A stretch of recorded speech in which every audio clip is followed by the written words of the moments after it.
Okay.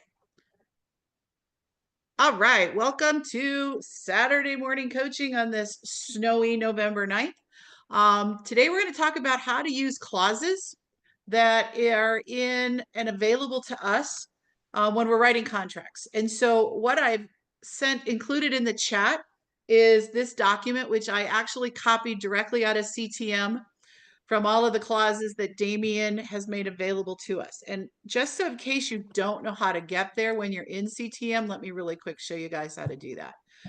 So when you're in any document in CTM, you will see oftentimes over on the right-hand side, it says clauses. So you can come over here to clauses, and here they all are. And they are broken down based on the typical contract you're going to use them in. However, I will tell you, when you get really good at knowing where these are, you might use them in other documents. So I oftentimes will do contract to buy and sell clauses in amend extents, and sometimes in inspection resolutions. So when you find one you want to use, you just click on it and you hit insert, and there it is. Now it's showing up right there, and then you can just adjust it as you need to. I will tell you this, I oftentimes start with a clause and then I will adjust it. I will make some tweaks to it so that it does exactly what I want it to do. So that's how you get there. Okay. All right. So let's go back to my document. So let's get started. You ready? So we're very blessed to have Damien Cox provide these to us.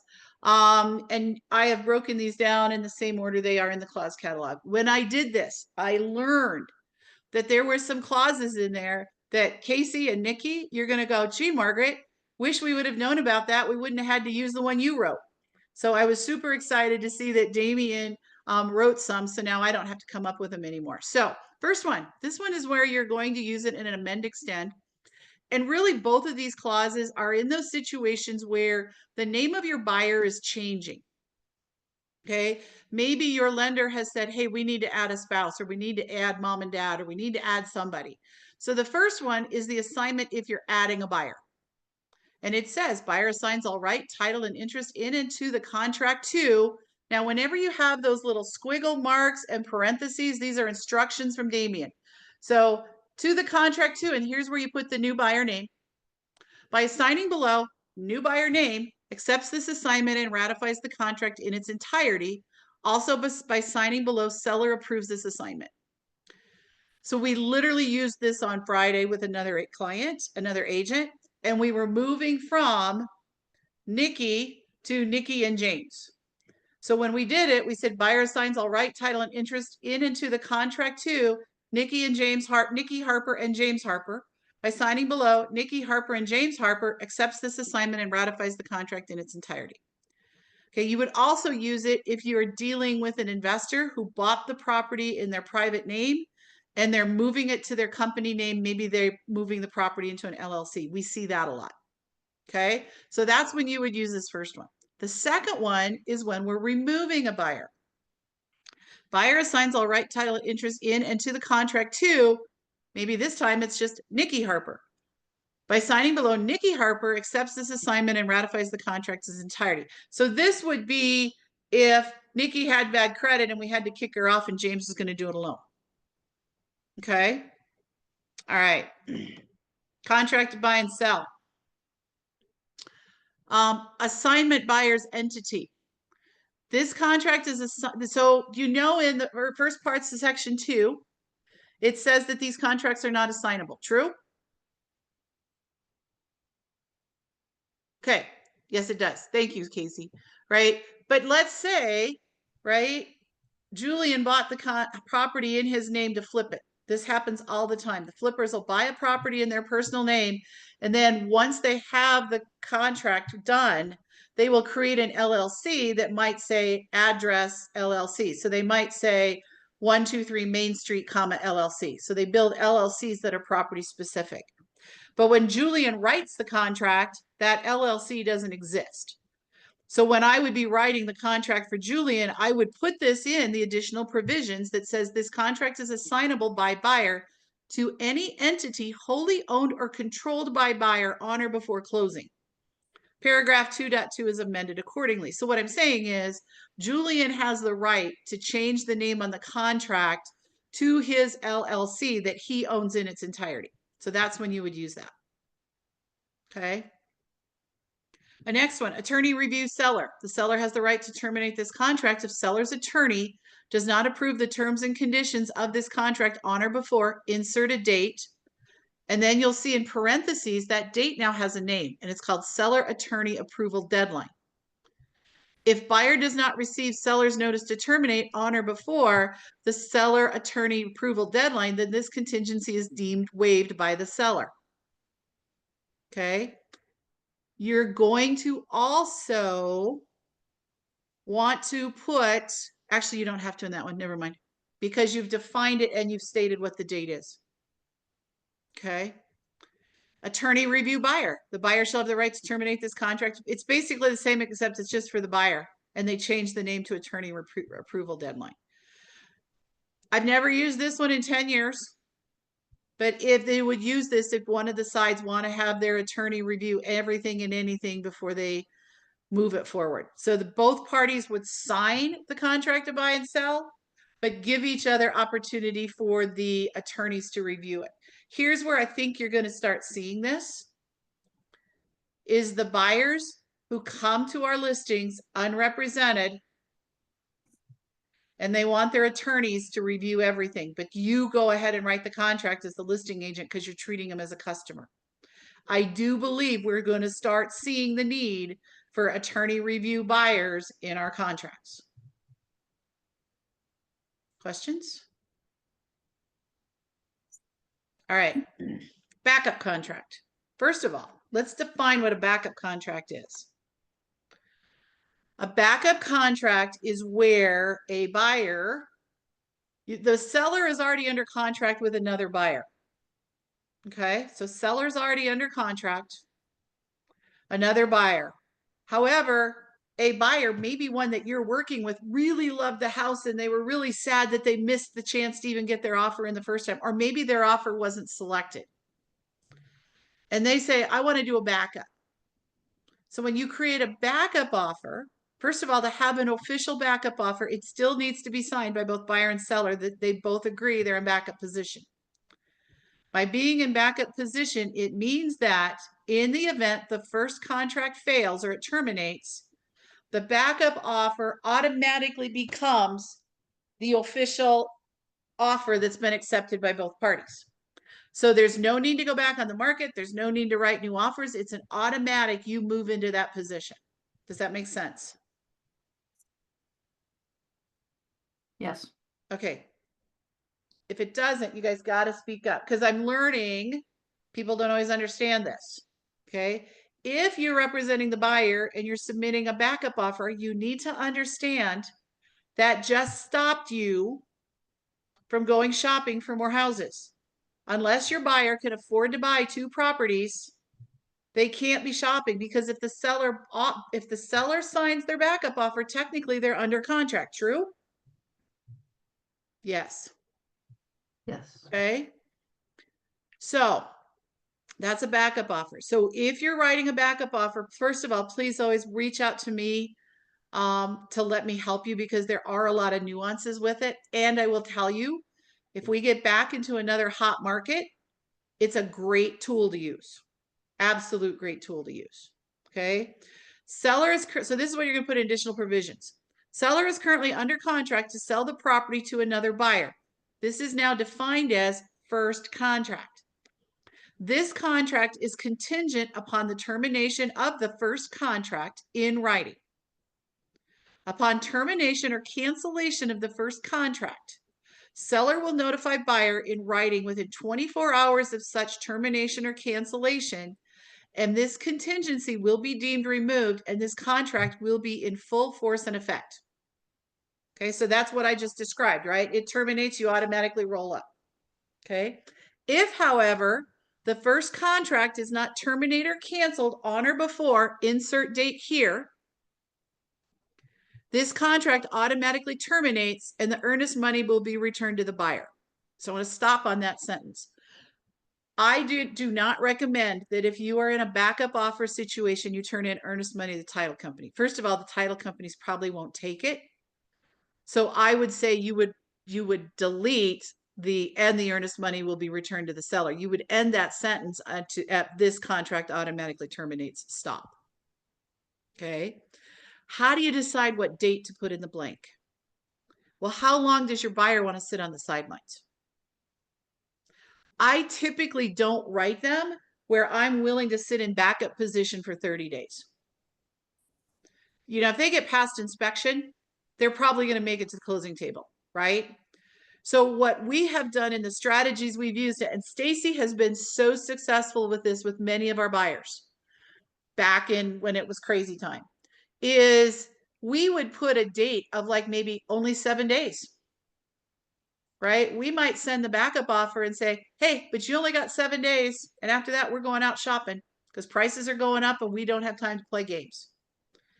And it's funny, more than once, we've had a listing agent call us on day 8 and ask us, are you guys still willing to write on this house? We just got terminated on.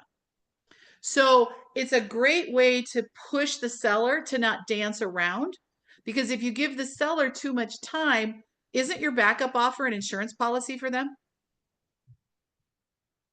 It is, right? If the other one terminates, I've got this other one I've already signed, they're going to automatically buy my house and I know we'll be good. So I don't want them to have a 30-day insurance policy.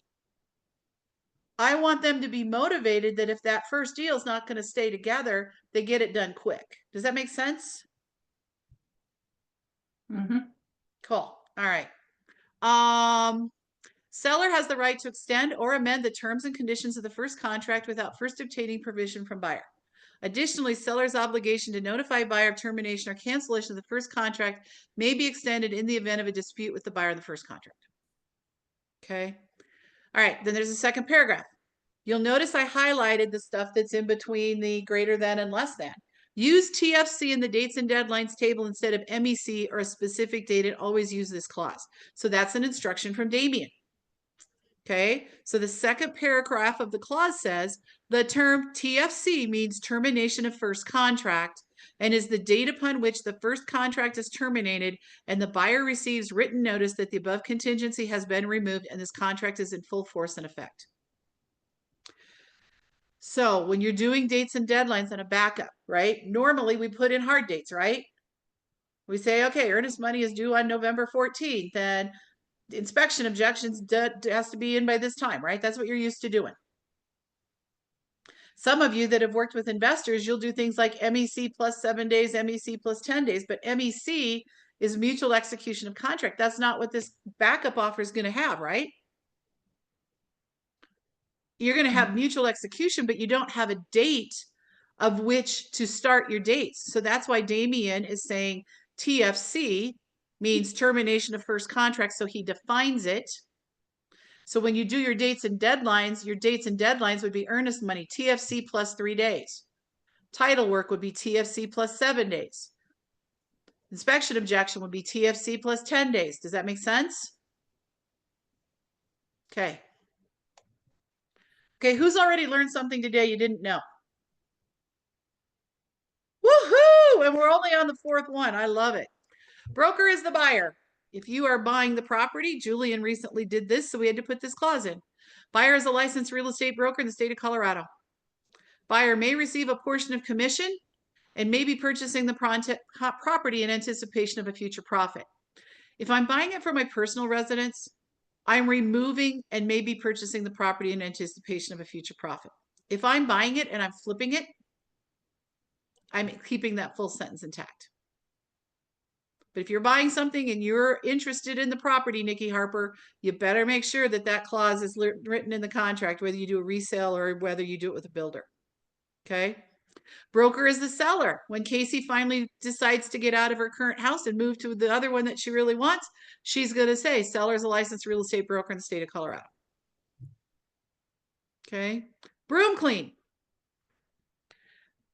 I don't see you guys write this a lot, but I do see a lot of agents write it a lot. It's up to you guys. Broom clean. Seller agrees to turn over the property at possession in a broom clean condition. And now we're going to define broom clean. Broom clean means the trash and personal property have been fully removed. Bathrooms and kitchens are clean. Carpets are vacuumed and all hard surface floors are clean. It's been broomed. Just say Okay. professionally cleaned. It has not been professionally cleaned. It means the seller did it themselves. Good news is Damien has written a professionally cleaning clause too. Oh, It's a good. new one. Yeah. Good. All right. Buyer sale contingency kickout clause. This is not the same as a backup offer. Kickout clause. This is what it means in layman's terms. If Christina is under contract on Casey's listing, but in order to buy Casey's property, Christina has to sell her house. And she's not even on the market yet. And Casey's like going, you know what? I got an awful lot of, you know what? I've had a lot of people looking. My seller's really got a tight timeline. I'm really nervous about taking Christina's contingent offer. But right now it's the best one we have. And so I got to move forward on something. So Casey could put in her offer what's called a kickout clause. And the kickout clause puts Christina on notice that says, if you agree to this, and I get another offer on my house that's comparable to yours, I can kick you out. And you've got 24 hours or 48 hours, whatever you put in, to remove your sale contingency. And if you don't remove your sale contingency, I am kicking you out. I'm giving you the earnest money and I'm taking the other offer. So when Christina gets that notice as the buyer, she gets to decide, do I think I'm going to be, now maybe my house just went under contract, so she's feeling better. She might be willing to remove that sale contingency. But if she's not under contract yet, is she going to be necessarily in this market want to remove a sale contingency? That means she's going to lose 100% of her earnest money? Mm. Maybe not. So that's a kickout clause. You guys see the difference than a backup? Okay. By the way, just to go back on a backup offer, the seller does not have to disclose to you or to their current first contract that they have a backup. I just want you guys to know that. It does not have to be disclosed. You can take backup offers and the other buyer number one doesn't need to know. Okay. Kickout clause. So this is what you're going to write. Buyer cannot qualify to purchase the property without selling buyer's property located at Nikki's house's address. And then it's defined as buyer's property. That's the definition. Therefore, this contract is contingent upon the sale of buyer's property. Upon the earlier of seller providing written notice to buyer of seller's receipt of another acceptable offer on the property or a date. By the way, I never put the date on this one. I delete that. So I stop it with contingent upon the sale of another acceptable offer on the property. Buyer will have X number of hours. Now try and be reasonable. I usually do 24, 48, depending on the scenario. Buyer will have X number of hours in which to send seller written notice that this contingency is waived. If buyer does not send said written notice to seller waiving this contingency, this contract will remain in full force and effect, and buyer waives rights to terminate under new loan availability deadline. So how would you remove the contingency? That's called an amend extend. Okay. Buyer agrees that buyer's earnest money is forfeited if buyer fails to close on this contract due to buyer's property failing to close on or before failing to close or because buyer fails to qualify for the loan to purchase the property. If buyer does not send said written notice to seller waiving the contingency, this contract will automatically terminate. So if Christina, whose house still isn't under contract, says, okay, just waive the contingency, and then we get to loan availability deadline and the lender says, you can't have the loan, Christina, because you didn't sell your other house, she does not get to terminate under new loan availability, which is caused because she didn't sell her house. Does that make sense? So they don't have this underlying safety net. Okay. Do you think that's a valuable clause? I think it's a very valuable clause. You got to be careful when you use it, right? Because on the same token, is Christina going to be highly motivated to spend money for an inspection and an appraisal if she's got a kickout clause in our current market? Maybe not. But if you have a kick-out clause, is Christina going to be motivated to price the house accordingly because she loves your house? Yes. So Maybe. there's a maybe, exactly, right? So it's kind of like when to use it and when not. You kind of got to get a feel for the other side. As a buyer's agent, I am never writing that in my initial offer because who am I representing? Buyer. The buyer. So whose interest am I protecting? Buyer. So I'm never going to put a kick-out clause in an offer I'm submitting. You're going to see this in a counter. Okay. So just again, awareness. When you get to the point that you're thinking about using this, you need to talk to me. Okay. Because we'll talk through it. All right. Woo, we've learned a bunch today. Buyer viewing contingency. We used this a ton in COVID when we couldn't take buyers out to show houses. The only way you could enter a house was if you were under contract. So what this does is it says that the buyer is actually submitting their offer sight unseen. When might you use this now? Maybe you've got a seller who's really sick and they don't want to have a million people traipsing through. Um, maybe it's a blizzard, right? It could be a million reasons. We're not going to see it a lot, but you need to know it's here. Buyer has entered into this contract prior to viewing the property. Therefore, this contract is contingent upon buyer viewing and approving the property in buyer's sole subject discretion on or before the viewing termination deadline. If seller does not receive buyer's written notice to terminate due to buyer's disapproval of the property on or before the viewing termination deadline, buyer is deemed to have approved the property under this provision and this contract will remain in full force and effect.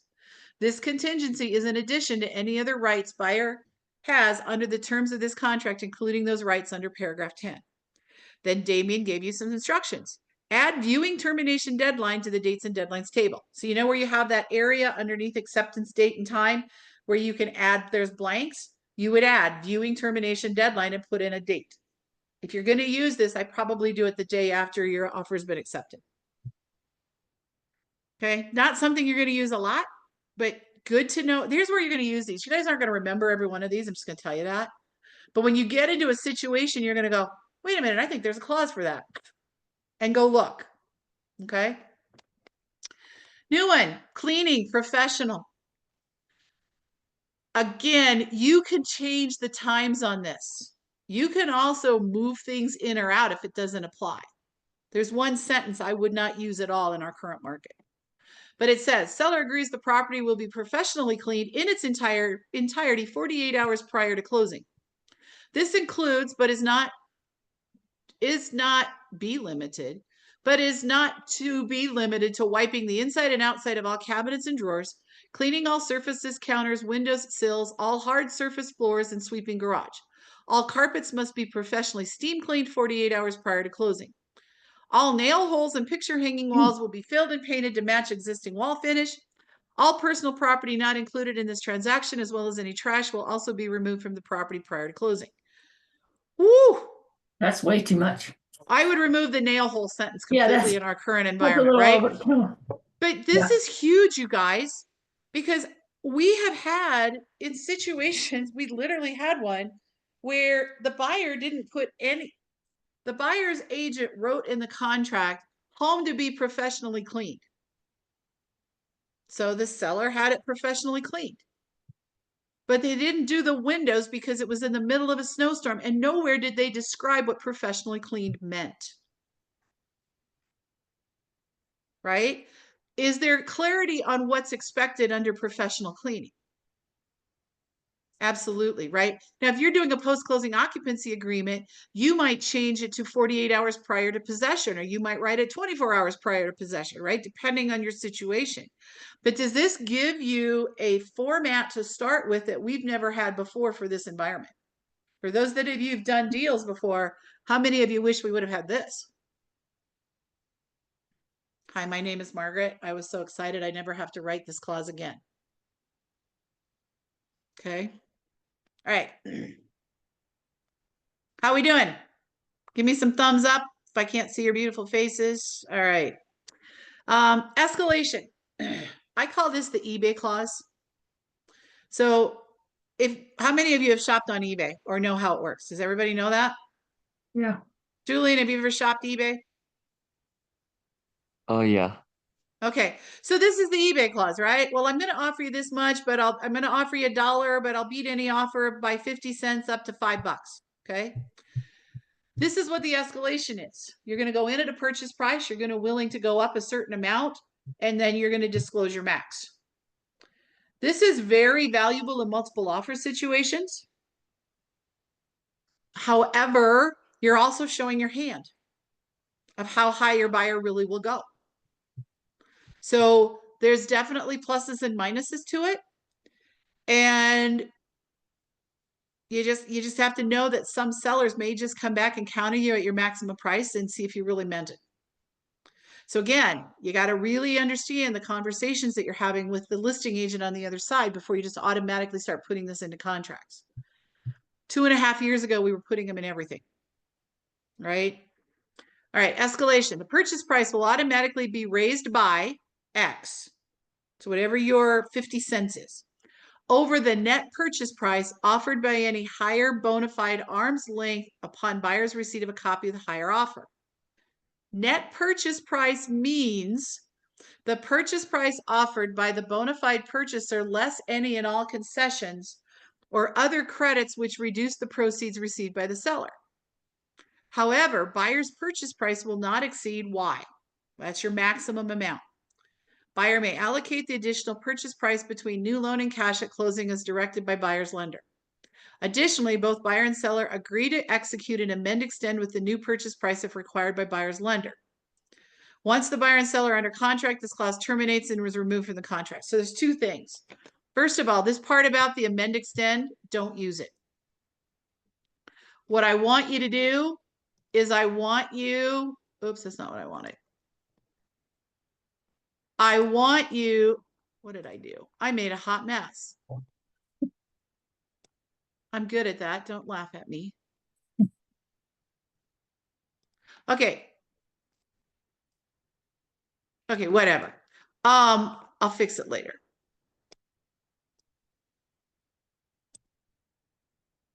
Okay. I don't know how I got that black part there. Okay.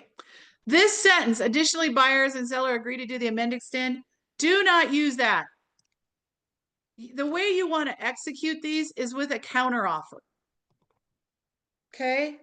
Because if you sign this, so let's just put this through, right? So let's say that we offered 500, we put in our max at 525. And if the seller just signs the offer, what purchase price did he buy it at? 500. 500. So the clause terminates, right? But when do you do an amend extend? You don't. After the contracts are ratified. Oh. Right? So the only way, if you're going to implement seller listing agents, if you're going to go to the 525, the only way you're going to get the 525 contractually is with a counteroffer. So the amend extend is a joke, right? Does that make sense in practice? So I don't know why that sentence is there. I would not use it. Okay. The other question I get often is, well, what if they don't send me the contract? Well, it's up to you. I've had some listing agents, they send me the entire other offer I'm competing against, including the buyer's names, the real estate agent who submitted it, and everything. I've also seen it where they redact the private information. They redact the names and the agent's names. Or sometimes they'll just take a screenshot of section 4.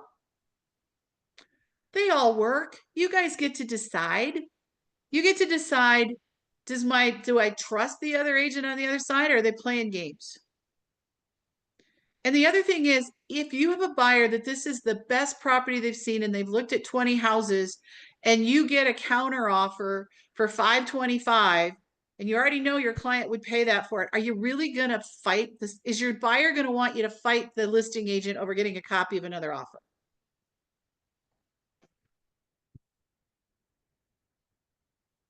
Probably not. because you probably already know you were in multiple offer situation, right? Otherwise, you wouldn't have put this in. In practice, Casey, does that make sense, Nikki? Mm-hmm. Okay. Extension for loan delay. I would never use this. If I don't have a better lender that can't stand up to what they're doing, I probably am not going to use this. If closing is delayed due to the buyer's lender, the closing date and possession date may be extended by buyer for up to X number of days by written notice by buyer to seller no later than closing. I don't know why I would use that. Commercial. Commercial? Yeah, because they always have, I don't know, I learned this in another class. They always have, the lenders always have, things that need to be signed or things that have to change and they can't get the person to do it before a certain date. Got it. Multiple lenders, I guess is what I'm saying. Okay. So you might use it in a commercial deal. Most of you don't have those. So we don't care. Moving on, home warranty. I use this one a lot, not only in offers and amends, but also in inspection resolutions. Seller agrees to furnish a name of the company, home warranty at whose expense, fill in the blank, sellers or buyers, at closing at a cost not to exceed a dollar amount with a term of whatever. Now, there was a lot of Margaret. Well, that was a lot of Mickey Mouse, but that's because I don't know your answers. But you will when you're writing this. So if I'm writing the offer, I'm probably going to say, I want the seller to furnish a America's Preferred home warranty at seller's expense at closing at a cost not to exceed.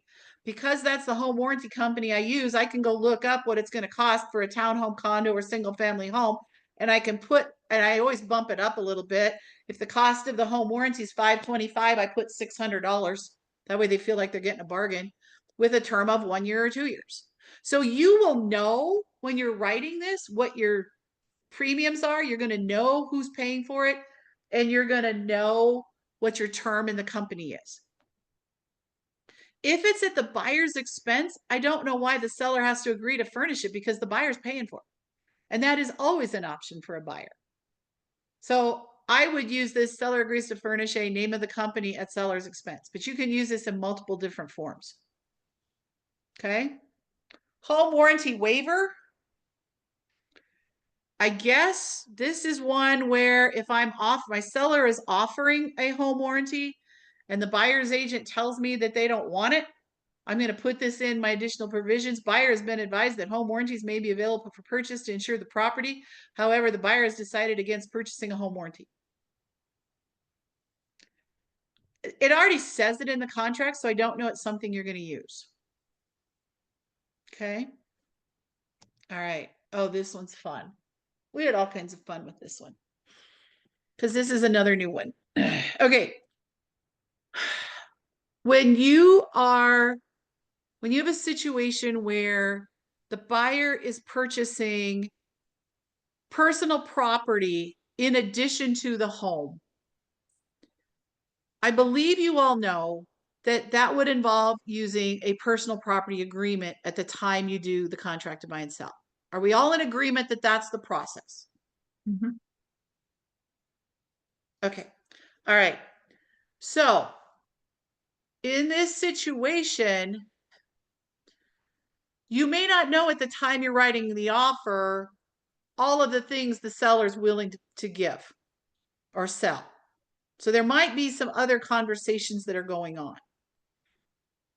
So if that's the case, this is what you would use. An itemized list of the included and excluded furniture and furnishings will be provided by seller to buyer no later than blank calendar days after the mutual execution of the contract and become a part of the contract and amend paragraphs 2.5.3 and 2.6. Buyers has the right to review and object to said itemized list on or before the inspection objection deadline. In the event buyer's objection is received prior to the inspection objection deadline and the parties have not agreed in writing to a resolution to said objections on or before the inspection resolution deadline, this contract will terminate on the inspection resolution deadline unless seller receives buyer's written withdrawal of the buyer's objection before such termination. If the buyer does not object on or before the inspection objection deadline, the buyer accepts the itemized list of inclusions. Kind of weird, isn't it? I can Yeah, so see some of your brains going. does that mean then that you don't, that stuff is included, meaning now you have to figure out what the cost of that is? Yep. So we have a live example of this. So Taylor's seller has said, I am willing, if somebody gives me the right offer, they can buy anything in the house. That's what he says. That's how he starts. But then when it really starts to come down to it, he's like, well, no, I really want that piece of art. Yeah. Nope, I really want this piece of art. Or no, I really want that sofa set. So this is a case where the seller has said, I'm willing to sell certain things. And the buyer goes, okay, if the certain things you off, this is what we want. So the seller's now going to send the list to say, okay, of all the things in the house, here's what I'm willing to include and here's what I'm willing to exclude. And the buyer gets to say yes or no. So it's negotiating it after the fact. Again, I don't think we're going to see that very often. It's going to be something that's going to be very rare. If we were playing up in Summit County where they sell tons of furnished properties, maybe, right? So again, it's awareness at this point. But you're right, Casey, that's when you would use it, when you can't identify the things up front. Insurance availability. If the property insurance availability premium or requirements previously approved by the buyer pursuant to 10.5 change, comma, buyer has a right to terminate under paragraph 24.1 on or before the closing date, provided buyer delivers a copy of the original insurance quote along with a new insurance quote showing changes in the premium or requirements, or a copy of a denial verifying that insurance for the property is no longer available. Okay. Do we live in a part of the world that has a few things called forest fires? Yep. Do we see insurance companies make changes to what they're willing to do in those areas? Yep. All the time. We hear David talk about it, right? When a buyer goes to their insurance company and they get a quote from their insurance carrier for their new house, they have to accept that quote, or the insurance company can pull it. So if I get a quote to buy my new house up in the mountains and it's $2,500 a year, and I send the quote to my my lender, and we're moving along, but I never ratified the insurance policy with the agent.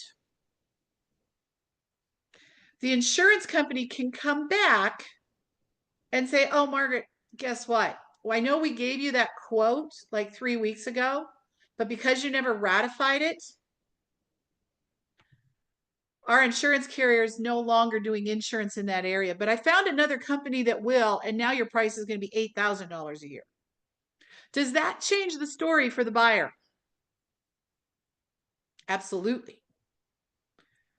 So one, all of you as buyer's agents need to make sure that your buyers understand not only they need to get the quote, but they need to ratify it. Now, most of the insurance companies are very good at just doing that automatically. But there's these companies that are super cheap out there, right? Geico, what, the one with the little gecko guy? Okay. So if you're doing property in the mountains in an area that's got maybe a flood zone to it, I would put that clause in to protect my buyer. I'm probably not going to use it if I'm buying a single family home in Arvada up in Candelas. There's no need to. But if I am doing property up in the mountains, up by Conifer, up by where Kevin lives, up in Bailey, up in those areas, I might, just to protect them. Okay. Awareness, it's the key. Local transfer tax, I am so excited about this one. If you go to section 15.4 in the contract to buy and sell, what does it say? I'll help you. It just says that the local transfer tax will be paid by seller, buyer, 50-50 or not applicable. That's what it says. but you might not know what the local transfer tax is, right? If you know, you can make this an additional provision and actually lock it down and say local transfer tax referenced in paragraph 15.4 of this contract is blank percent of the purchase price, or if it's a flat dollar amount, you could just put the flat dollar amount there, and is payable to the name of the people that it's being paid to. Green Valley Ranch. Casey, don't you have local transfer taxes there in Stapleton or whatever you're called now? Central Park. Central Park, but not the fun one. Yes. Okay. So there, the other one's in here too, right? So if you have a local transfer tax, you can now disclose it. So listing agents should always be finding that out and putting it in the MLS, right? As a buyer's agent, I would throw this in my clause because now you're making it contractually what the local transfer tax is. What happens if it goes up while you're under contract? You've kind of locked it down. Okay. All right. Oh, my favorite. Low appraisals. Man, we used to throw around the words appraisal gap coverage like there was absolutely, like everybody knew what it meant. And as someone who reviews 200 to 300 contracts a year, I can tell you that we don't. So appraisal gap coverage, there's actually 3 different versions and variations that our attorney has provided to us. And you really need to know and understand what each one says. Because different markets, you're going to use different ones. And there's definitely advantages and disadvantages. When we were getting offers on our listings, seeing how poorly other agents wrote escalation clauses, you really need to dive into them because the way some of them were written were not good for the seller. And when we represent the seller, we want to watch out for that. So the first one, low appraisal, buyer brings some cash and price reduction. So it says, in the event the appraisal states that the appraised value is less than the purchase price, buyer agrees that buyer will bring up to a dollar amount of additional cash to closing to make up the difference between the appraised value and the purchase price. This is known as buyer contribution. Buyer represents that buyer has already confirmed with the buyer's lender that the buyer contribution will not adversely impact the buyer's loan. Here's the key clause. If the difference between the appraised value and the purchase price is greater than the buyer contribution, the purchase price will be automatically reduced to the appraised value plus the buyer's contribution. The parties agree to execute any amend, extend, or document required by the buyer's lender or closing company to document the change in the purchase price. So I'm going to ask you guys to put in layman's terms, give me an example of what that meant.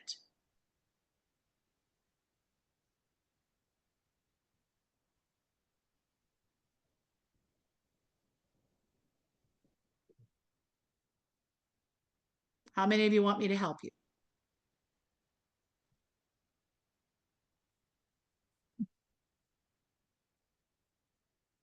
All of us.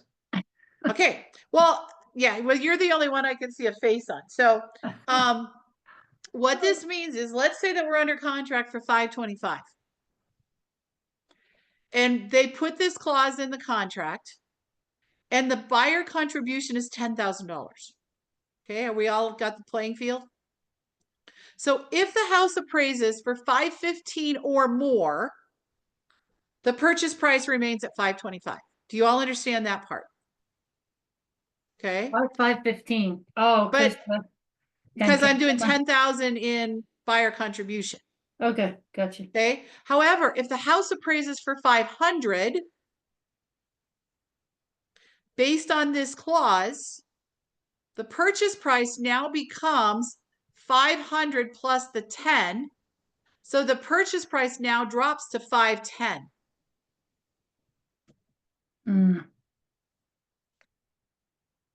Okay.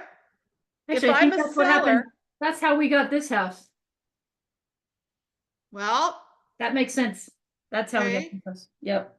that clause is an automatic price reduction. If I'm a listing agent, I'm not allowing it. Not in any market I've been in the last 10 years. Because what if I get a really bad appraiser? Because that house that the buyer I wrote at 525 with a $10,000 appraisal gap, I did my homework as an agent, and I know that thing should appraise somewhere between 515 and 525, correct?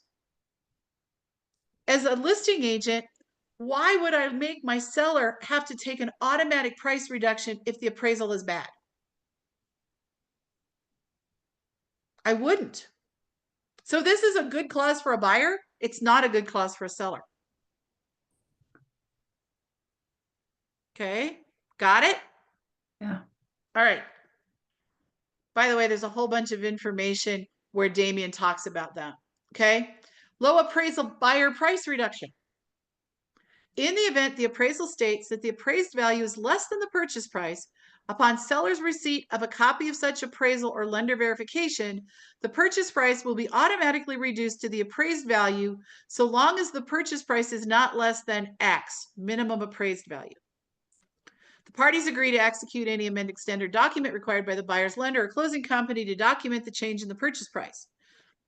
Should the appraisal state that the appraised value is less than the minimum appraised value, this paragraph does not apply and each party will have those rights specified in paragraph 6.2 or otherwise in the contract.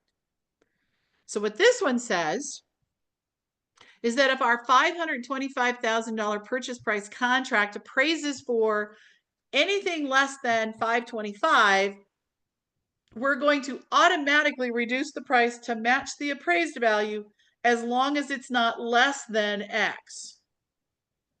So 525, we might put in here 515 as our minimum appraised value. Okay, so if that 525 appraises for 515 or 520, the purchase price automatically goes to 515 or 520. Everybody see that? But if it appraises at 500, we start negotiating. Christina, you look confused. No? Okay. Does that make sense? If I was going to rework the first one, I would put that minimum appraised value up in there, right? Because now I'm protecting my seller, where if the buyer's willing to pay $10,000, I want to protect my seller from a $500,000 appraisal. I might take that minimum appraised value sentence and put it up in the first one. And now I'm protecting my seller, where I might say the minimum appraised value has to be at least 515 or 510, but I'm not willing to go below that. Does that make sense? Okay. Yeah. When you get into these again, these are going to come back. You're going to have to make sure you really understand them. And let me help you write them. I'm really good at them. Okay. The one we used the most in our past market was the third one. Low appraisal, buyer brings cash. In the event the appraisal states that the appraised value is less than the purchase price, buyer agrees that buyer will bring up to X amount of additional cash to closing to make up the difference between the appraised value and the purchase price, buyer contribution. Buyer represents that buyer has already confirmed with the buyer's lender that the buyer contribution will not adversely impact the buyer's loan. If the difference between the appraised value and purchase price is greater than the buyer contribution, this paragraph does not apply and each party will have those rights specified in paragraph 6.2 or otherwise in the contract, which means we do what? Negotiate. Okay. So that was by far the most common one that we saw in that last market over the last several years. It's the one that's most popular. However, look at what other tools I just gave you as buyer's agents. Look what tools I gave you as seller's agents. Okay. Got it? You understand them?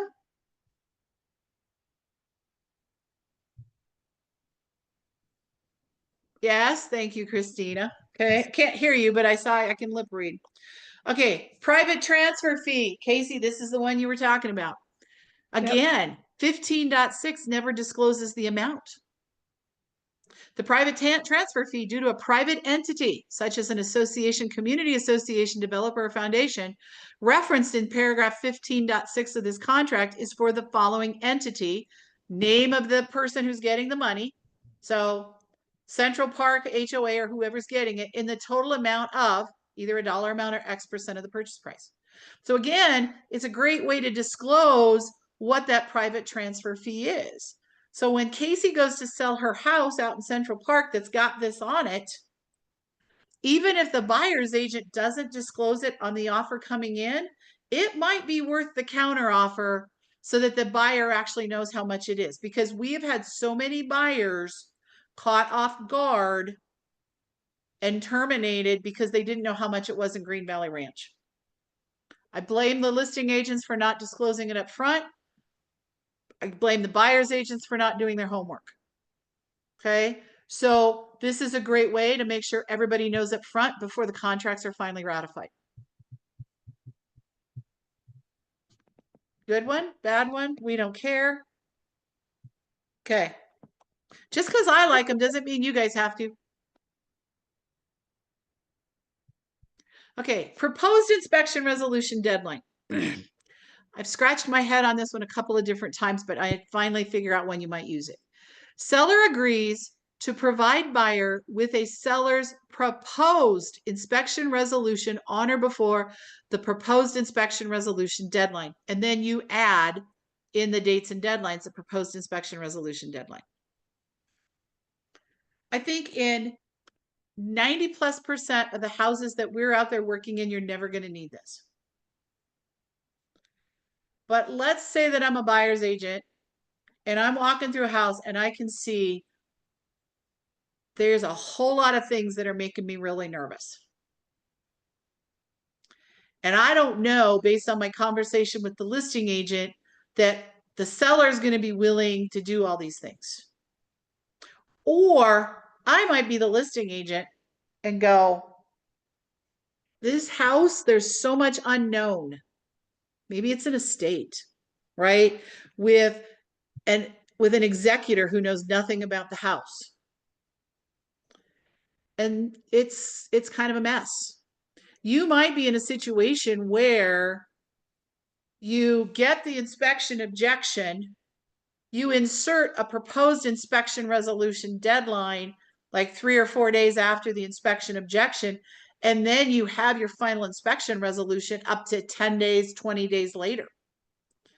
Right? Because sometimes, I mean, think about it, right? You get into some of these houses with structural stuff, right? I know Casey and Christina, and I don't know if Nikki, if you've been on the calls, but Sherry and Mara just had one where the structural repairs are $150,000.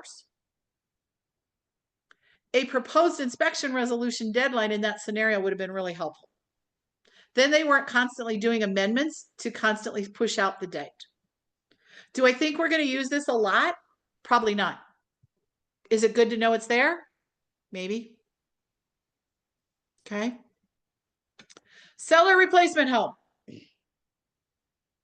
Even in the craziest of markets, I've never seen anyone use this. Because with post-closing occupancy agreement, we buy so much time, most sellers don't feel the need for it.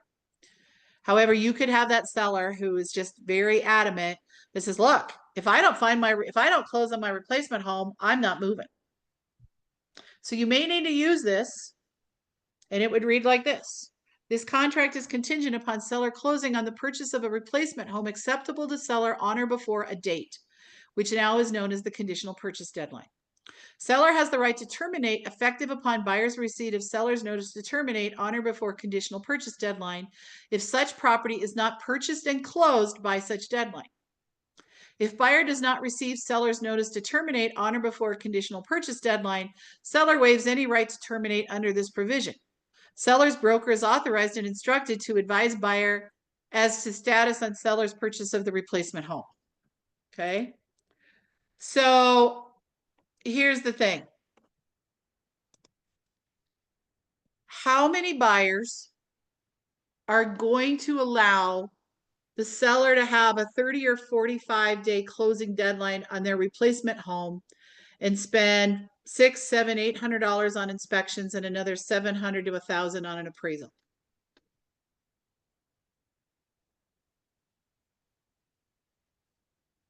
Not often, right, Casey? Like, it's just not real.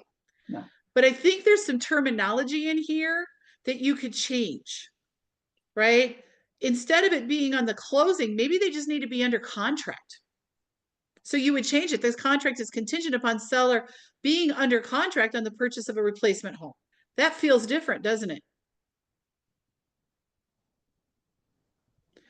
So I think there's some value in it. Again, it's not something you're going to use very often. Just know that it's here. If you've got that seller that's just really afraid. All right, septic systems. If you are involved in a septic system deal, you need to be talking to Bob, me, or Kevin. Start with me always first. Okay? Septics are tricky. There is only one county in the state of Colorado that does not require a septic use permit when you transfer real estate. Welcome to the Wild Wild West in Weld County. Weld County. Okay. So if you are working on a property, buyer or seller, that's in Weld County that has a septic system, but there's not going to be a required use permit, this is the clause I want you to use. At least 3 days prior to the inspection objection deadline, seller at seller's sole expense will provide buyer with the following: copy of the original septic use permit issued by the applicable county Department of Health or applicable governmental agency. 2, a septic inspection report completed within the last X number of days and produced from reputable private contractor acceptable to buyer. And number 3, evidence that the septic tank has been pumped within the last X number of days. It's most common in our current market environment, it has been for years, that the septic system is up to the seller to have it inspected, cleaned, pumped, and certified, and they get the use permit when required. So if you're selling property that has septic, set that expectation with your sellers up front. So if I'm in Weld County, I'm probably going to tell my client, you know what? Let's get this thing inspected and pumped, or at least arrange to have it done right away.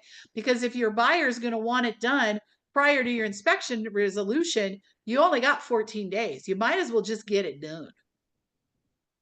Okay. All right. If you're in all of the other counties in the state of Colorado that require a septic use permit, this is Damien's clause. Kevin has written another clause. Either one of them works, although Kevin really prefers his. And I don't mind Kevin. So if you get into that, reach out to me. I've got Kevin's clauses.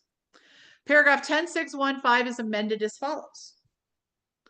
And actually, Kevin probably needs to change his now that I read this. The term septic use permit includes any document required by the local health department regarding the septic system to transfer ownership of the property to the buyer, regardless of the name or title. Number 2, in the event seller is required to make repairs to the septic system in excess of, pick a dollar amount, in order for the county to issue the septic use permit, this contract will automatically terminate within 3 days of the seller being notified of such repair requirements, unless the parties enter into a mutual agreement. Okay. Kevin's is written very similar to that, but it's much more about negotiating with each other, which is why I like it. So honestly, I'm probably going to rate Margaret's version, which will be a combination of the two. Okay, so septic, who do you call? Kevin, Bob, or you? And who's first? You. There we go. All right, SSA definition. SSA, the only time you're going to use this is if you are writing an offer on a property that's a short sale. Because short sales take forever. So just like if you're doing a backup offer and you use TFC, if you're doing a short sale, you're not going to have hard dates. The term SSA means the date upon which the seller has received all written short sale acceptances as defined in the short sale addendum. Seller shall notify buyer within 24 hours of receiving the final short sale acceptance. If you are writing an offer on a short sale property, which by the way, I'm starting to see them. Those people that bought their properties in 2022 and what were we doing in 2022? We were paying big appraisal gaps, weren't we? What's the market done since 2022? Drop. If you're in many cases, if you're lucky, the values have gotten up to what they overpaid, depending on what they did. In some cases, they're flat. In some cases, like where I live, I'm down 10%. Okay. If somebody bought a property in 2022 or even late 2021, and they didn't put in a large down payment assistance, they may not have enough equity in the home to pay off the liens and the costs to close. And where I'm really starting to see it is any buyer that bought the house using a down payment assistance program. If they used a down payment assistance program, they were upside down on day one. Same way with your VA loans. So we're starting to see more short sales. If you get involved in one, you need to reach out to your key three people and let us help you. Okay. Walkthrough.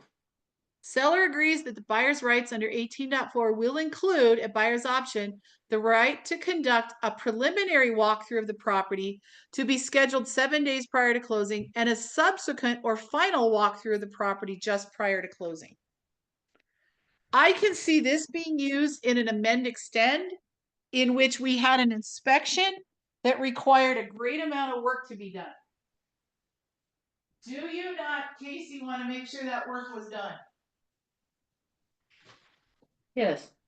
Yeah, you may want to do that 7 days before your final walkthrough. So again, not something you're going to use often, but always good to know, right?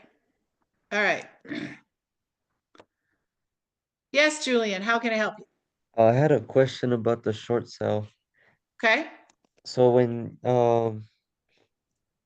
you're working with the buyer and you're looking at a short sale property, um would the buyer have to pay like the existing like balance? Usually not. So what a short sale means is that the people who have the liens on the property are willing to take a reduced amount to call the lien paid in full. So if the buyer owes 500,000 on the property and the maximum you can sell it for is maybe 505, well, we all know that's not going to cover the the realtor fees and the closing costs and the payoff, right? I mean, that's just not going to happen unless the buyer pays their own buyer agent. I mean, there's ways you could make it work. So with a short sale, when there's not enough money, there's a process in which the seller reaches out to the lien holders and basically negotiates that they're willing to take less money. That process to get that approval is very lengthy. Some lenders will approve a short sale minimum prior to getting an offer from a buyer. Many of them want to see the offer and actually have the seller accept it before they'll decide if they're going to take a lesser amount. Oh, okay. Very, very complicated. Um, and back when we were doing in 08 through 011, when they were everywhere, some of you guys use transaction coordinators when you're working your transactions. The reason transaction coordinators became a thing is back because of short sales. Back with short sales, the process and the paperwork and managing them was so complicated that agents were actually hiring people. There were people who have that administrative, super organized skill set that some of us brokers don't have, that they got really good at knowing how to work with lenders and the short sale process, that they became experts in it. So brokers like us would hire this short sale coordinator to help us get through the process. And they actually were able to get them closed faster than the brokers that tried to do them themselves. So short sales are not easy. So that's why if you come across as a buyer's agent and short sale, my advice is this: get as much information from the listing agent as you possibly can. Ask questions, ask questions, ask questions, ask questions. And then before you write the offer, you're calling us and let us help you. I did it one time. I wrote an offer on a short sale. We ended up terminating because they could never get the short sale approved, and my client found another house.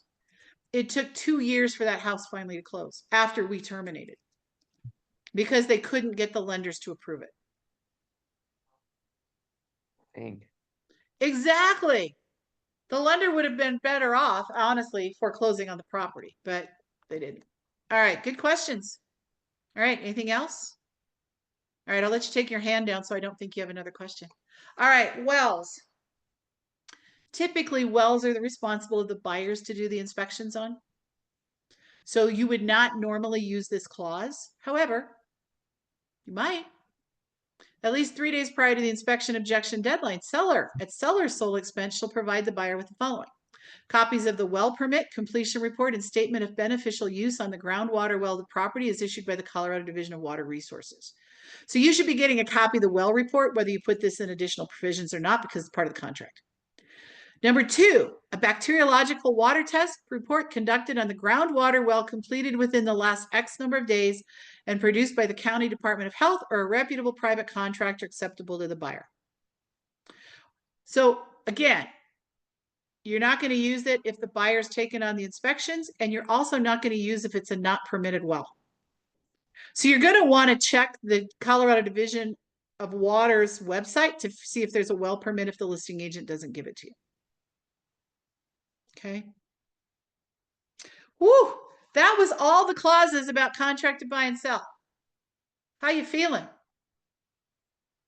Casey, what have you learned so far?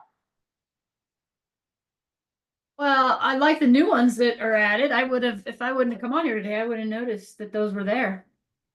I I wouldn't know have Jamie known. said the same thing. Yeah, I had no clue, but because we don't use them very often, it's better to refresh because some of these I forgot we even have. Yep. Christina, what have you learned? Well, give me one clause that you went, oh man, that's a good one. Well, I would definitely say that I like the cleaning one. Yeah. And all of them are just a lot more understandable now that you've explained them in depth. I feel a lot more, I guess, confident in being able to know if I need to use one or not, but I'll obviously always ask you first. Yeah, I love it. Empowerment is good. And Julian, one of our newer agents, what was one that stood out to you today? Because I'm sure you're drinking from the fire hose. Yeah, well, I think they're all pretty good. It opens up because I didn't really know too much about these, Yeah. and I feel like it opens up a lot more like negotiation, especially with the let me take a look. The appraisal ones. Yes. It's kind of like a safety. Mm-hmm. Yep. And you've closed 2 contracts already, and you've been with us for less than a year. So first of all, congratulations, one more, and you get to move up to the next group. Um, and fortunately, you didn't need them. I know that we would have got you through them, right? As we were talking, but you're right. The knowledge and the empowerment that you guys feel from just being aware, right? And you come back. I teach this class once or twice a year because it's one that's long and it's hard to teach because I do all the talking. But the knowledge and just the awareness is huge. So I love it. Yeah, All right, you're going to probably think we only have 40 minutes to go and she's never going to get through it all. Yes, I am. Okay. Closing instructions. We honestly don't need this one anymore, so I'm just going to skip it if that's okay.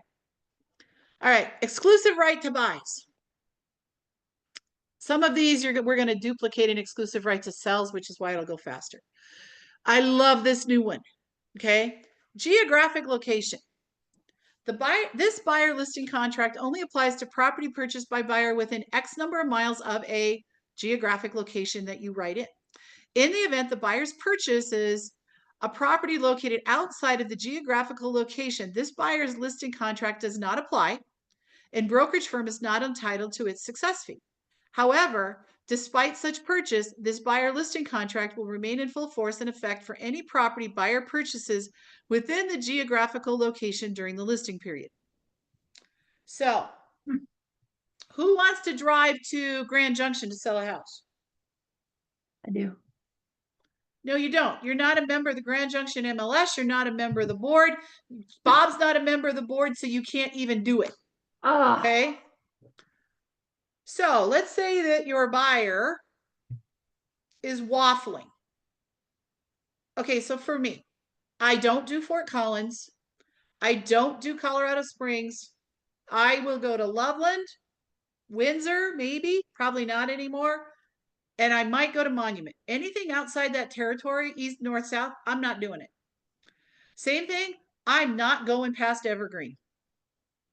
I don't know I'm not going to Summit County, right? I'm probably not even going up to Leadville or Nederland. I don't know the areas. So if I have a buyer who's waffling, well, I might buy a property, in Golden, but I might go up and I might buy one in Frisco. Okay, I can't help you up there. So I might use this option in my buyer agency agreement to say, okay, I will help you within 20 miles of the intersection of I-25 and I-70, because that's a pretty definitive geographic location, right? It's pretty specific. But if you go up to Summit County, I'm going to send you to my friend Jen Chambers. Or if you go down to Colorado Springs, I'm going to give you to, well, in our world, I give her to Elena, but I might send you to Christy Dunphy, right? Or if you're going to go to Vail, I might send you to this person. Okay. So this makes my buyer agreement good for only a geographic area. And if they buy outside that area, I don't have to terminate. And they don't have to feel like they've got two agreements that are in conflict and they're going to owe another commission to me. Does that make sense? I like this clause. I was so excited to see this clause. Just saying. Okay, lease option, lease purchase. You'll notice this is highlighted in yellow. These are all directions from Damien. Some sellers and buyers ask about lease purchase or lease option transactions. These transactions are much more complicated than an ordinary real estate transaction. Really? I thought ordinary real estate transactions were complicated. Payment to the seller is deferred. Closing is usually long after contract signing. Conveyance of title to buyer is deferred, and each transaction has its own challenges. The state of Colorado does not endorse forms of condone brokers drafting lease purchase or lease option contracts. You all knew that, right? Even if you didn't say yes. So if you have a buyer and they're sitting there going, yeah, Christine, I really would like to buy a house, but I'm willing to entertain, a lease option to buy for the right house. Then I am throwing this clause in my additional provisions of my buyer agency agreement so fast you're not going to know what hit you. And we've never had this one before. In the event the buyer does decide to enter into a lease purchase or lease option contract, buyer agrees to retain a Colorado licensed attorney to represent buyer and to draft the appropriate paperwork. If buyer insists on moving forward with a lease purchase or lease option contract and is not represented by an attorney, then this buyer listing contract terminates and brokerage firm is entitled to a termination fee of X amount of dollars due within 3 days of brokerage firm giving notice to such termination. Nice. Absolutely nice. I don't need to get sued because they entered a contract that I told them I couldn't help them with. Mm-hmm. I love that one. Who else is excited? Again, you're not going to use it a lot. Most buyers don't want to talk about that. But if they do, you need to be prepared to draft that in there. All right, rebate to buyer. Broker agrees to rebate a dollar amount or a percent of the success fee to buyer provided the entire success fee is being paid by the seller or the listing brokerage firm.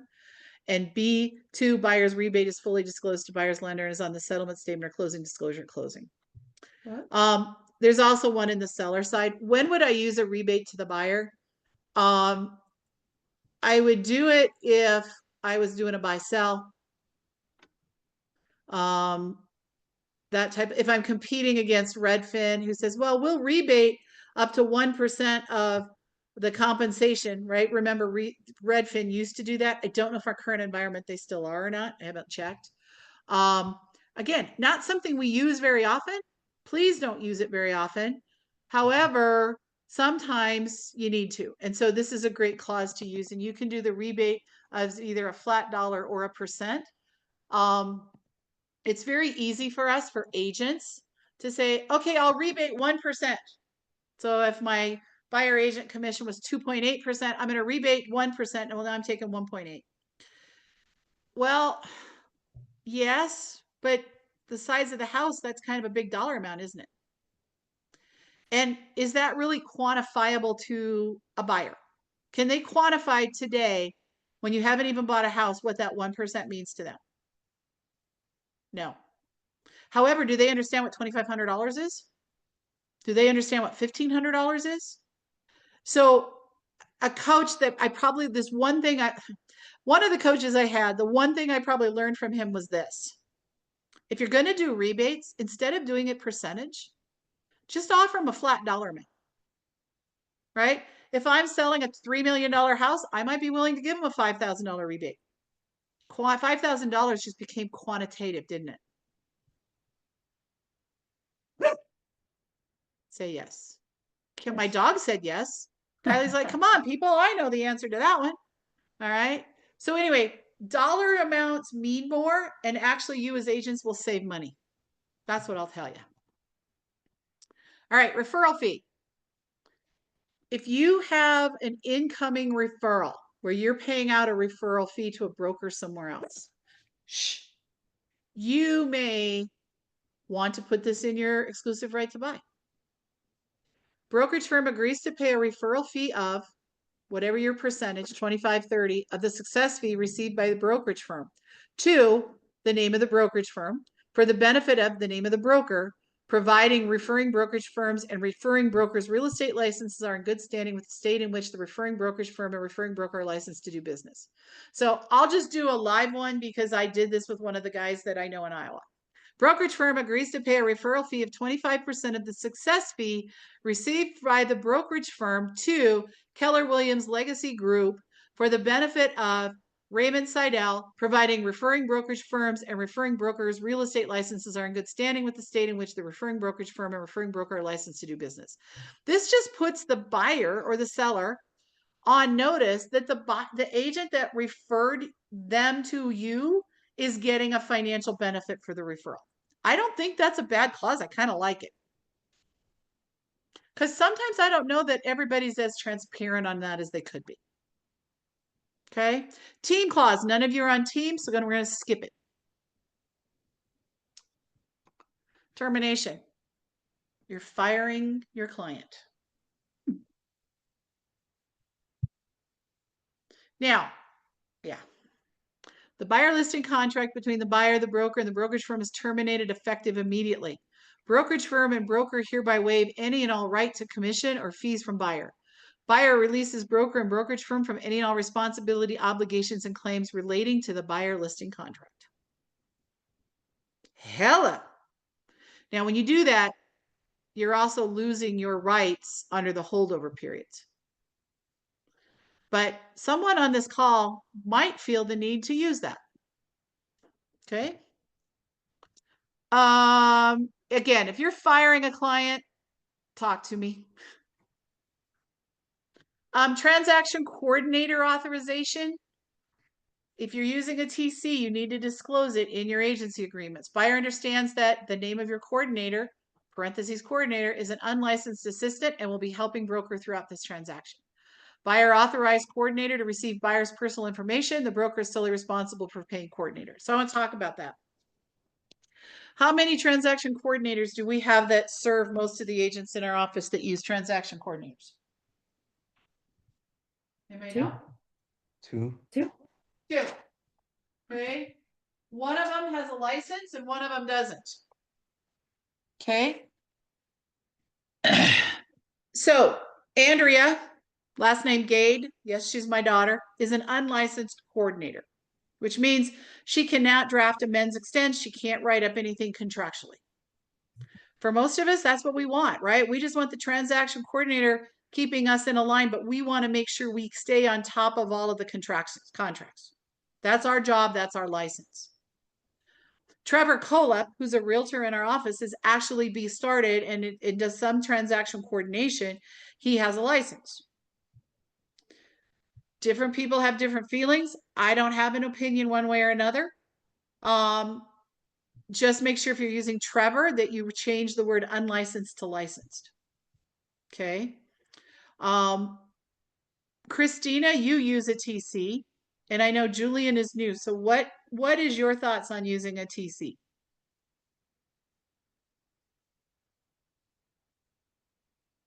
I love using a TC. She saves me all the time, constantly saving me. It's so much easier. It just makes my life a lot more smoother. Yep. All that administrative stuff, right? And I know some of us are control freaks. I won't name names, but some of us are. Casey. And so we want to handle every little detail. And I get that and I respect it. But for the time it takes you to upload contracts in Command, for the time it takes you to schedule appointments, for the time that it takes you to add buyer names to, especially when you're on the listing side, what time it takes you to add buyer names onto contracts. You guys, if you could spend those 2 or 3 hours that you saved out lead generating and find more business, wouldn't you get your money back? And Julian, for you being dual career, I can't imagine trying to do a full-time job and being under contract and doing all of that stuff. And my favorite part for me, also being dual career, is, and honestly, I think technically all three of you are dual career. So all four of us are dual career here today, right? We have other things we're juggling. How nice is it to have somebody send you a text in the morning and say, hey, just a reminder, your inspection objection's due tonight at 7 o'clock. Hey, just a reminder, your appraisal deadline's due. How nice is it to have that reminder? Okay. So I'm not saying do it or don't do it. It just makes life a whole lot easier. I, in 10 years, have never done a transaction without one. I've had Also, good ones. I've had horrible ones. sorry. I was just Go gonna ahead. say also when you're new and you don't quite know exactly what needs to come next or the timeline, you don't have all that down. The transaction coordinator definitely helps there. It's so worth the money.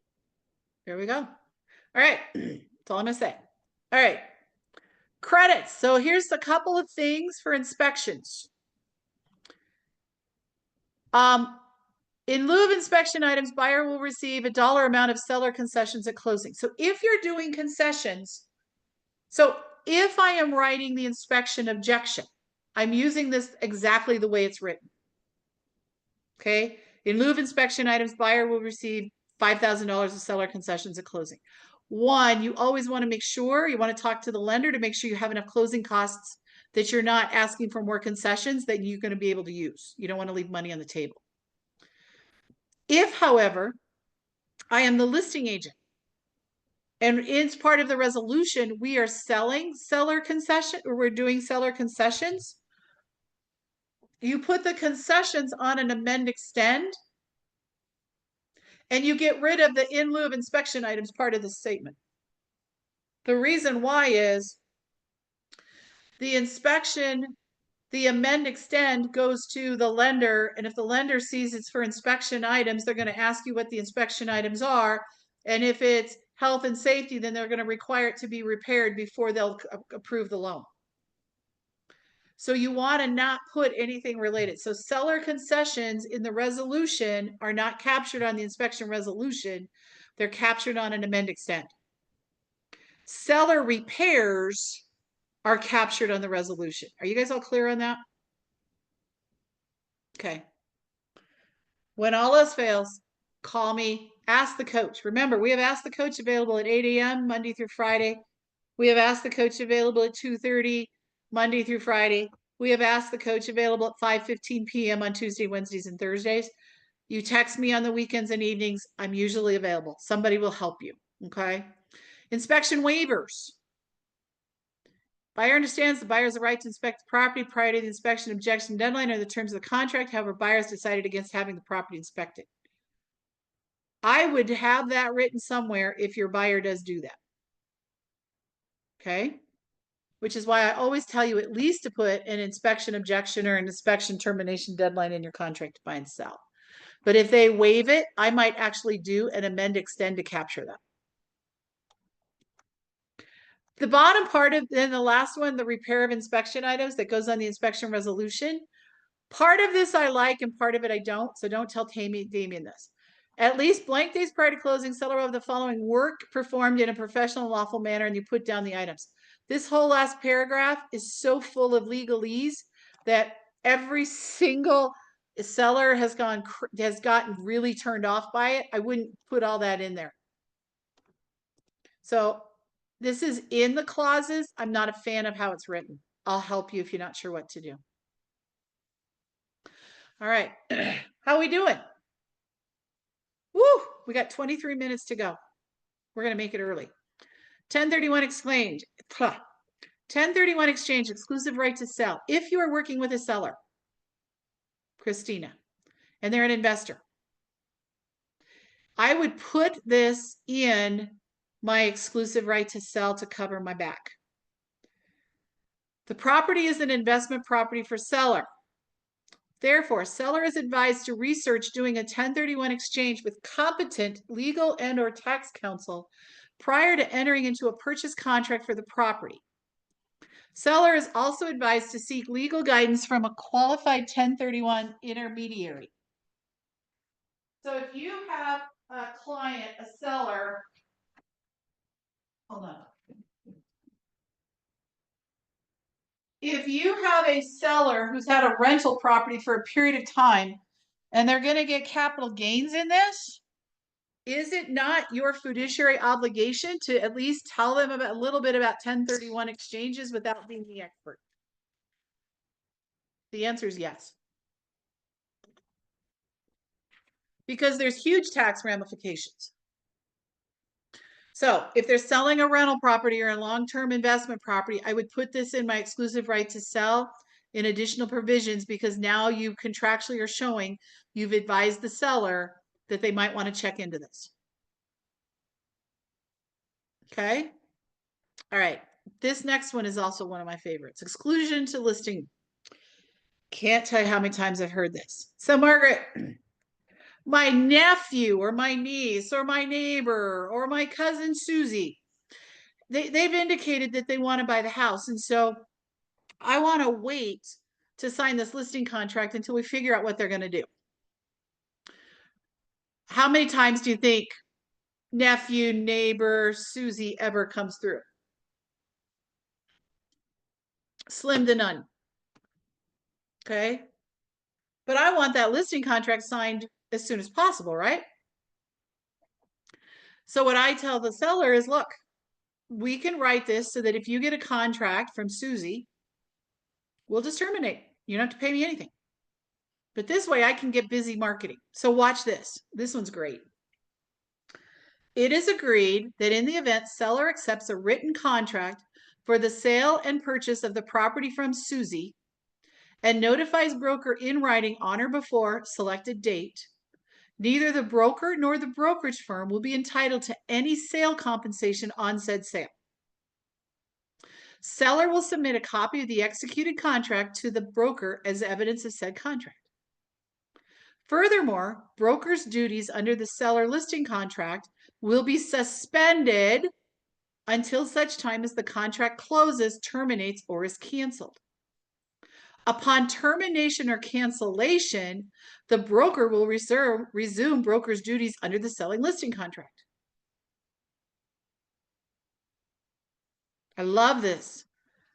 Let's get started. If Susie buys on or before this date, I will stop. You owe me nothing. If Susie then terminates, I go back to work.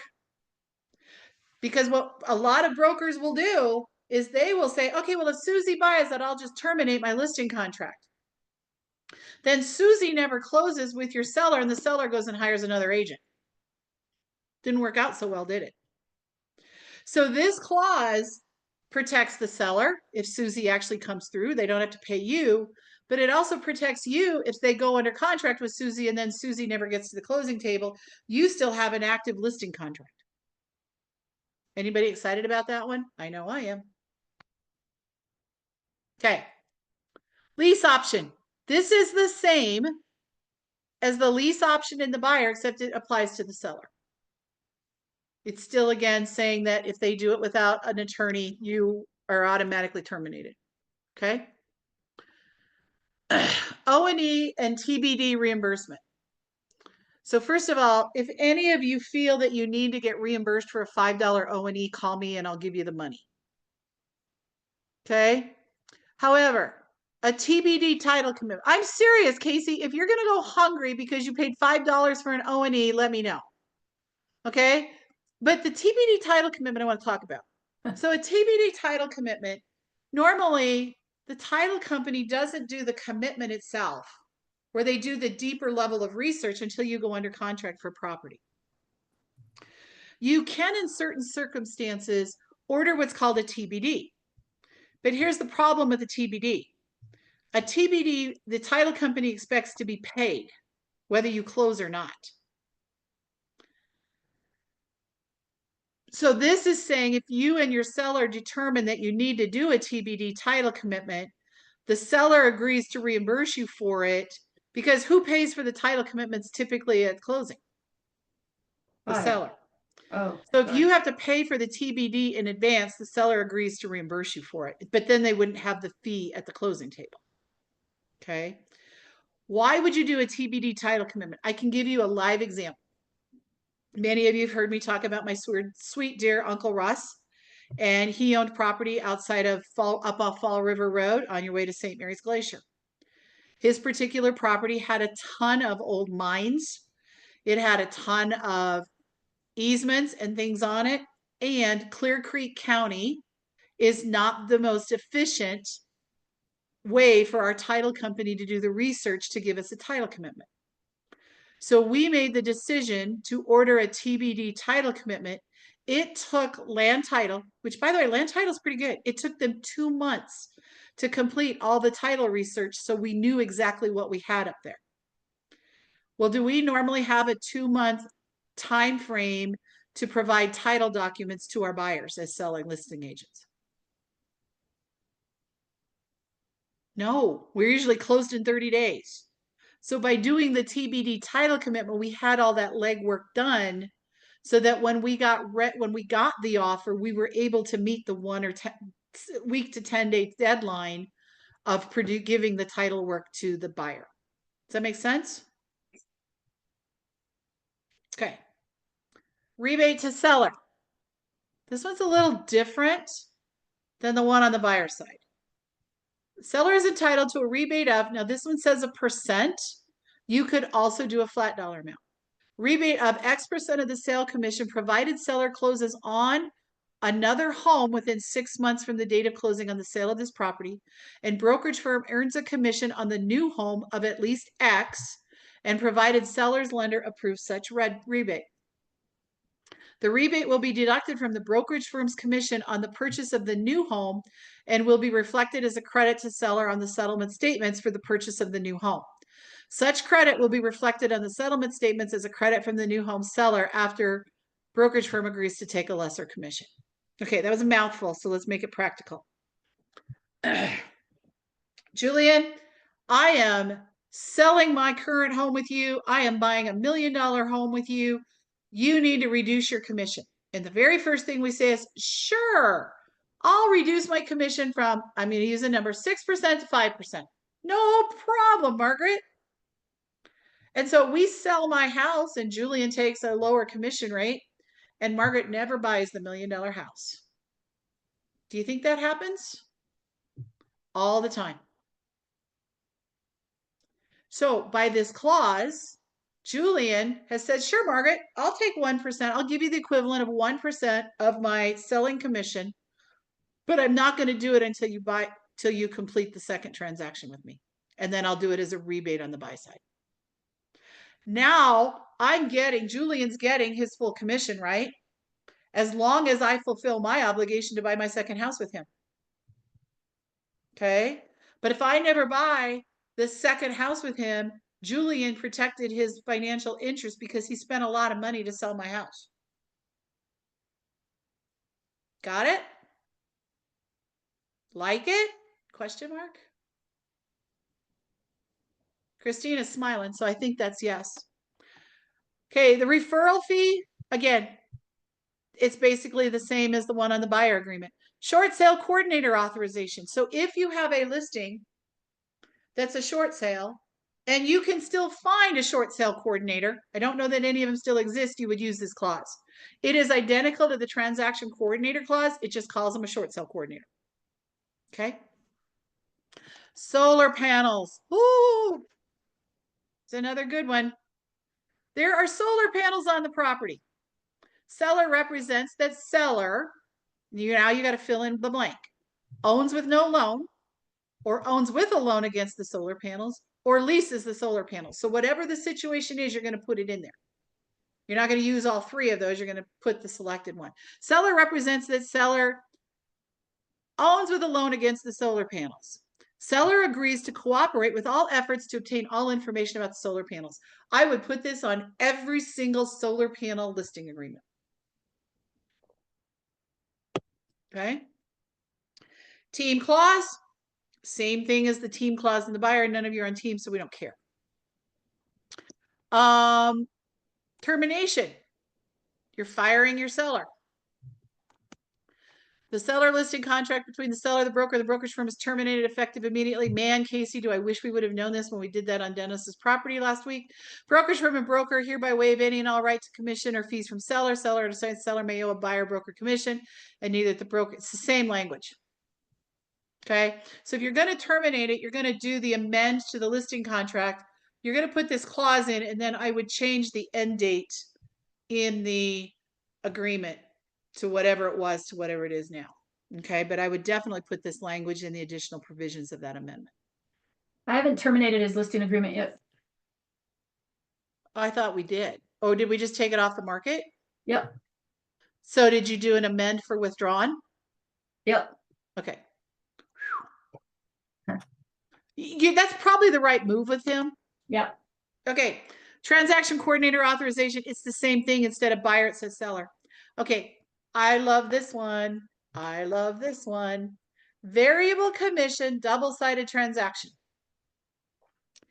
In the event the broker also represents the buyer in the sale of the property, the success fee referenced in 7.1.1 will be reduced to or increased to blank upon the closing of the transaction to said buyer.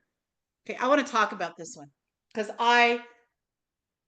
if you are a broker who has been asked, well, hey, Casey, if you bring the buyer, then I don't want to pay you 6%. Let's just use that as our number, right? Many brokers in today's world will reduce that.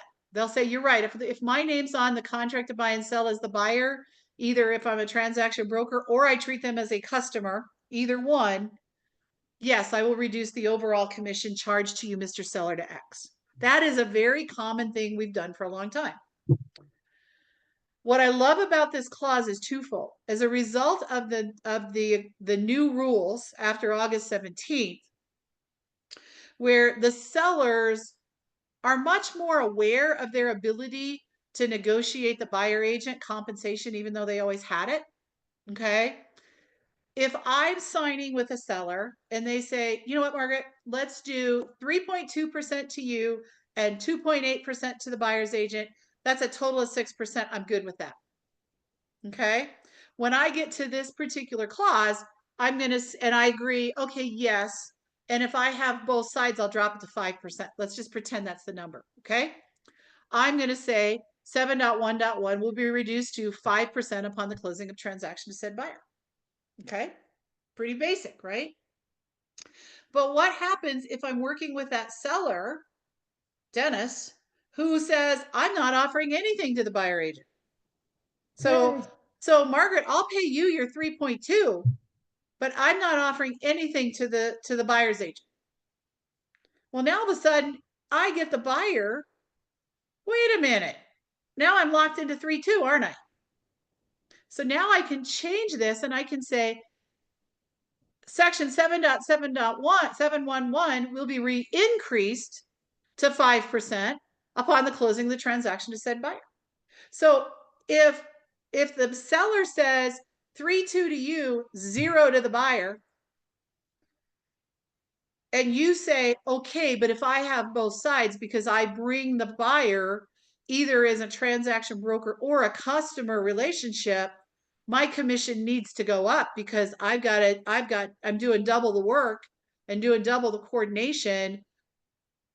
We got to increase that to, you figure out what you're going to increase it to. 5%. So I love the fact that we actually have something where we can state we get to increase our commission under certain circumstances. This clause came as a direct result of the new contracts in August. Is anybody else? Casey, I think you got excited about that one a little bit. You got a little bit excited about that one. Yep. Okay. When Dennis goes back on the market, this becomes part of the amendment to make that back active so that if you do bring the buyer to that one, you're protected. We didn't know how to do that before, and now we do. Yeah, it's frustrating because you don't want to do. And then when you tell people, well, we're going to negotiate it, some people don't show your house. Some people don't go look at it still. Right, but this is more about just for you, right? Like right, but it protects me, yeah, but it gives you something to at least keep the conversation going.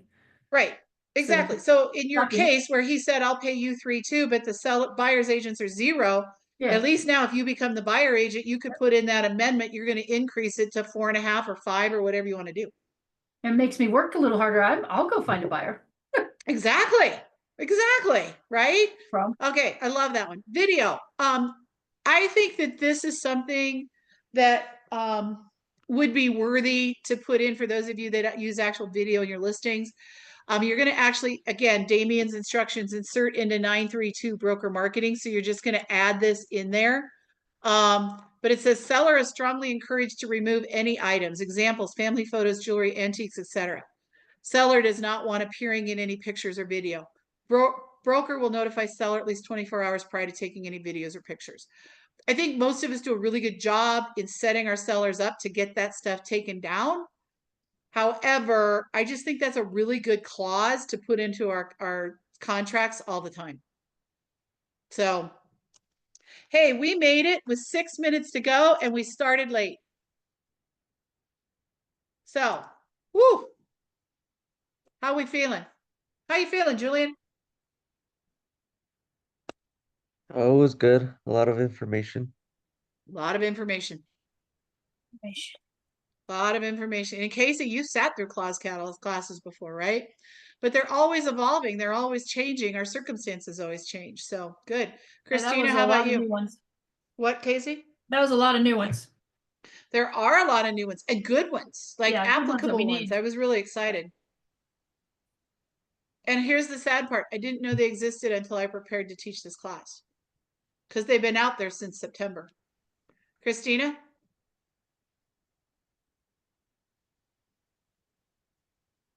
Okay. Sorry. right. Okay. No, sorry. You're I couldn't good. get my phone to work. No, it was very, very informative. I really appreciate your time and going through everything so thoroughly and making it so that we understand. Thank you. You are welcome. Okay. In 2 weeks, Julian, probably more for you than the other two.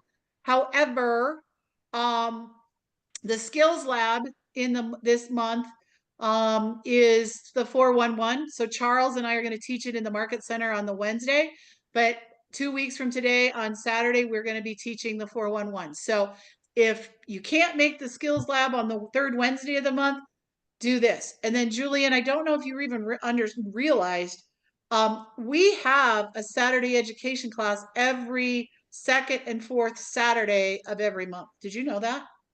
Oh, I did not. Yep. So I'm here on Zoom. And as long as people show up, I will teach. So it's a great resource for you because I know for you, you're not going to be there on Monday mornings. Yeah, no, I don't think I would make that class. Probably not. Although, if you happen to be off Thanksgiving week, the Monday before Thanksgiving is when I do my annual coaching client appreciation brunch. And I bring in catered food. Well, actually, I do the catering, I cook it myself, but we bring in food and we feed you and we let you know everything that's going on. So it's just a fun day. It's not coaching. We play games. And I've got a really fun game planned for this month with prizes. There's always prizes with my games. So hopefully if it works, you could sneak in and come and have brunch with all of us and meet some of the crew. Yeah, I'll try and make it out there. That'd be awesome. We'd love to see you. So, all right. Good luck, guys. Stay warm. Wish us luck as we go look at wedding dresses for the third time. Oh gosh. Yeah. Yeah. We're down to 2, but there's one that was in the category of I can't make a decision till I get to try this dress on. And they didn't have it in a size that was going to work. So they ordered one from the designer. So it's here. So we're going to go try on the I have to try it on dress. And then I think we will make a decision today. How Okay, well, exciting. What, Case? Good luck. Good luck with Yeah. that. You've got my Venmo, right? I'm kidding. Oh yeah, yeah, I do actually. What do you need? I'll let you know. See, I'd go with the Because one that maybe is okay but cheaper. yeah, well, so that's what I'm hoping on. I'm learning how expensive. Let me do